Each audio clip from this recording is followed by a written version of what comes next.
안녕하세요. 스타트업을 꿈꾸는 예비 창업가들을 위한 스타트업 플랫폼의 스플릿입니다. 지난 영상에서 발표평가 후기를 말씀드렸는데 시청과 함께 좋아요, 구독, 그리고 댓글 남겨주셔서 정말 감사합니다. 2021년 예비 창업 패키지 선정 결과 발표가 시작되었는데 그동안 예비 창업 패키지를 준비하시느라 정말 고생이 많으셨습니다. 그리고 합격하신 분들 진심으로 축하드립니다. 오늘은 예비 창업 패키지 합격 후 협약 전까지 해야 할 일들에 대해 말씀드릴게요. 예비 창업 패키지에 선정되셨다면 협약 체결을 위해 총 5가지를 미리 수행하셔야 합니다. 첫 번째, 총 8시간의 사전 교육을 들으셔야 합니다.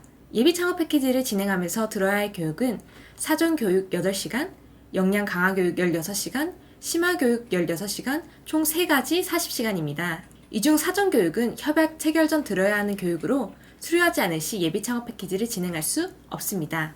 K-스타트업의 자체 교육 시스템인 창업에듀에서 온라인 강의를 수강하면 되는데 주 콘텐츠는 예비 창업 패키지 사업 운영 지침 및 사업비 집행 기준, 시스템 사용 방법 등의 실무 교육과 기타 예비 창업 패키지에 필요한 창업 교육으로 구성되어 있습니다.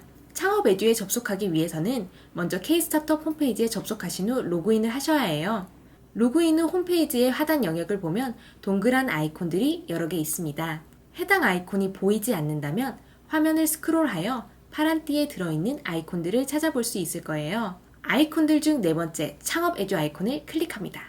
창업 에듀 홈페이지에 접속되었다면 좌측 메뉴 탭 중 패키지 과정에 마우스를 올린 후 나타나는 서브 메뉴들 중 사업별 패키지를 클릭합니다. 이 중 예비 창업 패키지 사전 교육을 선택해 수강 신청을 하시면 됩니다. 합격자 최종 선정 발표 후에 해당 교육이 개설되기 때문에 현재는 리스트에 나와 있지 않지만 개설 후 강의를 수강하시면 여러 개의 동영상을 시청하고 매 차시마다 간단한 퀴즈를 풀어야 합니다.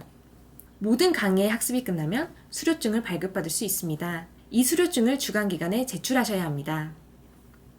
두 번째, 창업 역량 자가 진단을 하셔야 합니다. 창업자의 사업 역량과 사업 아이템을 점검할 수 있는 테스트인데 창업자 역량, 시장 조사, 아이템 분석, 비즈니스 모델, 비즈니스 전략의 5가지 트랙을 총 65문항의 질문을 통해 평가할 수 있는 진단검사입니다. 점수가 높고 낮음에 따라 예비 창업 패키지에 영향을 주는 것은 아니니 가벼운 마음으로 현 상태를 점검하는 차원에서 응시하시면 됩니다. 이 역시 K-스타트업 홈페이지에서 응시가 가능합니다. K-스타트업 상단 메뉴 중 가장 우측에 있는 고객센터에 마우스를 올려놓으면 서브 메뉴가 나타납니다. 이 중 6번째에 있는 창업 역량 자가진단 키트를 클릭합니다. 스크롤을 내려 하단의 자가진단 바로가기 버튼을 클릭하면 신규 자가진단을 할 수 있습니다. 주의할 점은 1개월에 한 번씩만 신규 자가진단이 가능하다는 것입니다. 처음 응시하실 때 기능이 되는지 테스트를 위해 막 버튼을 누르며 응시를 완료하면 안 된다는 것입니다. 답변을 선택하신 후 자가진단 내역의 결과 탭의 확인 버튼을 누르시면 결과를 확인하실 수 있습니다. 여기서 출력 버튼을 누르셔서 결과지를 저장하여 주간기간에 제출하시면 됩니다. 세 번째, 사업비 계좌와 카드를 발급받아야 합니다. 정부 지원금은 특정 계좌와 특정 카드로만 사용하는 것이 원칙입니다. 인건비를 제외하고는 개인이 기존에 가지고 있던 은행 계좌나 체크카드 및 신용카드로는 금액을 집행할 수 없습니다. 현재 창업진흥원과 협약이 맺어진 은행과 카드사는 신한은행, 신한카드입니다.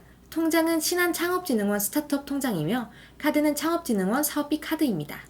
계좌 개설을 하는 방법은 대면과 비대면 2가지 방법이 있습니다.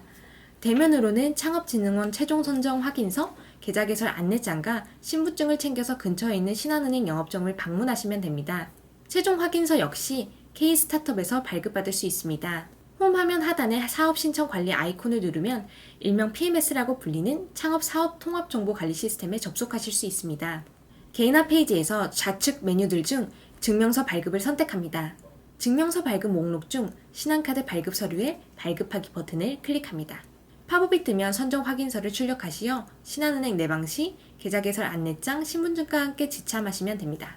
작년에 제가 계좌 개설을 했을 때는 이렇게 대면으로만 계좌 개설이 가능했는데 올해 들어 비대면으로 계좌를 개설할 수 있는 방법이 생겼습니다. 신한은행 뱅킹 앱인 쏘를 통해 계좌를 만드는 방식인데 이를 위해 PMS에 접속합니다. 개인화 페이지 좌측 메뉴에서 신한 계좌 개설 카드 발급 메뉴를 선택합니다. 2개의 탭 중 신한 계좌를 선택한 후 스마트폰으로 중앙에 있는 QR코드를 촬영하면 신한은행 쏠로 이동할 수 있습니다. 자동으로 신한창업진흥원 스타트업 통장으로 연결되는데 로그인 후 가입하기 버튼을 클릭, 신분증을 통한 비대면 실명 인증을 진행합니다. 2단계로 계좌 인증 또는 영상통화를 통해 실명 인증을 마친 후 약관에 동의하시게 되면 과제를 선택하는 란이 나옵니다. 이렇게 직접 과제를 선택하기에 대면으로 계좌를 개설할 때 필요한 선정 확인서 등의 서류가 불필요하여 편리하다는 장점이 있습니다. 이후 절차를 진행하시면 통장을 개설하실 수 있습니다. 네 번째, 개인용 범용 공동인증서를 발급받으셔야 합니다. 예창폐 협약은 전담기관인 창업진흥원, 여러분이 선택하신 주관기관, 그리고 여러분과의 전자협약을 통해 이루어집니다. 이를 위해서는 범용 공동인증서가 필수입니다. 평소에 인터넷 뱅킹용이나 증권용으로 사용하시는 인증서가 아닌 연 4,400원을 지불해서 발급받을 수 있는 인증서로 기존에 가지고 계시다면 추가로 발급하실 필요는 없습니다. 범용 공동인증서는 한국전자인증, 한국정보인증, 한국무역정보통신, 주 코스콤에서 발급이 가능합니다. 이 중 원하는 기관 홈페이지에 접속해 직접 발급 절차를 거치는 방법과 기존에 거래하시던 은행 중 자물쇠 카드를 소지하고 있는 은행 홈페이지에서 직접 신청하시는 방법이 있습니다. 기관에서 직접 신청하실 경우 원하는 기관 홈페이지에 접속해 인증서를 신청하고 미리 결제한 후 관련 서류를 출력하여 연계 지점을 방문하시면 이메일이나 등록번호를 통해 인증서를 발급받으실 수 있습니다. 여러 기관 중 한국정보인증을 선택해 발급하는 방법을 보여드릴게요. 한국정보인증 페이지에 접속 후 개인을 선택합니다. 1년이나 3년 중 원하는 상품을 선택합니다. 바로 신청을 누르면 약관이 나오고 약관 동의 후 확인 버튼을 클릭합니다. 한국정보인증본사, 기업은행 지점, 우체국 지점 중 방문하기 편한 곳을 선택합니다. 시도, 시군구를 선택하면 해당 위치에 있는 우체국 지점들이 나오고 이 중 직접 방문할 곳을 선택합니다. 지점에 따른 차이는 없으니 가까운 곳을 선택하시면 됩니다. 위치 확인 후 확인 버튼을 클릭합니다. 이름과 주민등록번호를 입력하면 세부 항목들이 나옵니다. 이때 발급용 임시번호는 영문과 숫자를 반드시 섞어서 10자리로 만들어야 합니다. 발급을 위한 임시번호이기에 실제 공동인증서 암호와는 상관이 없습니다. 세부 정보를 입력한 후 확인 버튼을 누르면 신청하기 버튼이 나옵니다. 이를 누르고 결제하신 후 신청서를 출력해 신분증과 함께 선택하신 지점을 방문하시면 됩니다. 혹시 출력이 힘드시다면 신청 번호를 사진으로 찍거나 메모하셔서 가져가셔야 인증서 발급이 가능합니다. 5번째, 수정사업계획서를 제출하셔야 합니다. 많은 분들이 사업계획서를 작성하실 때 3-1 자금 소요 및 조달 계획 부분에서 사업화 자금 예산을 최대 지원금인 1억으로 두고 작성하셨을 거예요. 최종 지원금이 책정되었기 때문에 이에 맞춰서 예산을 수정하셔야 합니다. 즉, 수정사업계획서는 기존에 제출하신 사업계획서에서 다른 항목들은 수정하지 않고 사업비 항목을 수정한 사업계획서입니다. 이때 꼭 염두에 두실 것은 지금 작성하시는 이 예산이 내 사업비 예산이 된다는 것입니다. 인건비 항목으로 1,000만 원을 기입했다면 1,000만 원 한도 내에서 인건비를 집행할 수 있다는 말입니다. 기계장치비로 예산을 300만 원 책정했는데 대표님이 구매하고자 하는 컴퓨터가 350만 원이라면 구매가 불가능합니다. 다행히도 사업비 변경이 가능하기에 변경 후 해당 제품을 구매할 수 있지만 변경을 위해서는 사업비 변경 보고서, 전담 멘토 검토 의견서 등의 서류를 제출하고 주관기관의 심의를 거쳐야 하기 때문에 처음 수정 사업계획서를 제출하실 때 주로 후반부에 쓰이는 사업비인 마케팅 비목을 줄이고 다른 비목을 좀 더 널널하게 책정하시는 걸 추천드립니다. 마케팅비를 제외한 다른 항목들을 여유 있게 예산을 세우고 집행한 후 협약 후반부 실제 사용 현황을 점검하시어 사업비 변경을 하시는 게 좋습니다.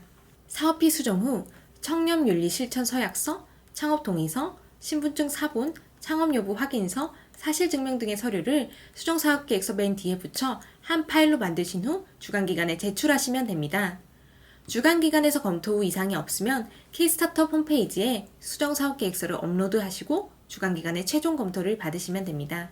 정리하면 예비창업 패키지 선정 후 사전교육 수료, 창업역량 자가진단, 사업비 계좌 및 카드 개설, 범용 공동인증서 발급, 수정사업계획서 제출이라는 5가지 사항을 이행하셔야 협약을 체결하실 수 있습니다. 선정과 동시에 바쁜 시기를 보내시겠지만 해당 절차를 이행하면 평균 5,100만 원의 지원금을 받으실 수 있습니다. 이상으로 영상을 마치며 좋아요, 구독, 그리고 알림 설정까지 부탁드립니다. 스타트업 플랫폼의 스플릿이었습니다. 감사합니다.